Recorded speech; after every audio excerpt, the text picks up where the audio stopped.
Leo stood perfectly still in the center of the living room, eyes locked on the small, eager creature pacing before him. He gripped the red rubber ball, pulled his arm back, and let it fly toward the sofa. The puppy lunged. Its paws skidded across the hardwood floor, wriggling and bright-eyed. Leo scooped the small dog up, feeling the rapid beat of its heart against his palms. He pulled the puppy close, pressing his cheek firmly into the soft, warm fur. The puppy licked Leo's ear, a quick, wet stroke that made the boy laugh. For a moment, the entire room narrowed down to just the two of them. Sarah moved with practiced rhythm in the kitchen. She slid a heavy tray of fresh cookies onto the table, the heat radiating into the room. She turned toward the living area and called out. Leo carried the puppy into the kitchen, setting the small dog down carefully on the rug near the table legs. Ensure father and son hugged happy. Mark scooped the boy up, hoisting him high onto his shoulders. The puppy reacted instantly, rolling laugh that filled the small space. He reached down, his hand steady as he scratched the puppy behind its ears, calming the animal's frantic energy. The kitchen felt full, the air thick with the scent of sugar and the sounds of a house coming to life.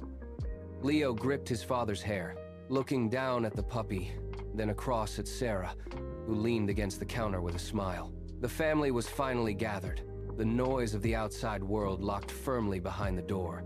Sarah reached for the ceramic pitcher, pouring cold milk into 3 glasses until the liquid reached the brim. Steam rose from the cookies, carrying the scent of melted chocolate through the air. Leo sat between his parents, his eyes shifting from the tray to the rug below. He reached for his cookie, breaking off a small, jagged corner with his thumb and forefinger. He waited for Sarah to turn toward Mark, then leaned down, clicking its teeth together, and swallowed the crumb in one swift gulp. It looked up, tail thumping rhythmically against the heavy table leg, creating a dull, muffled beat.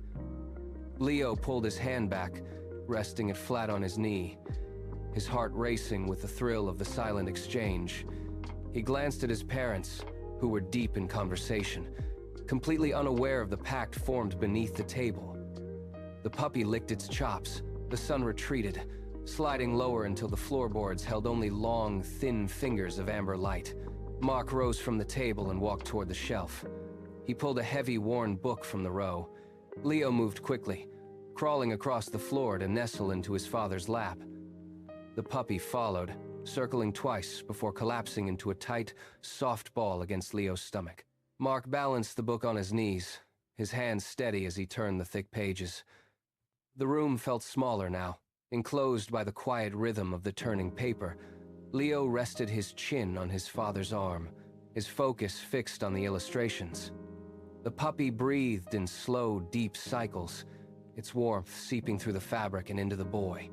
Every movement in the room slowed to match the cadence of the story. There was no sound but the low, melodic hum of Mark's voice reading the text. Outside, the world grew dark, a solid point of stillness in the dimming house.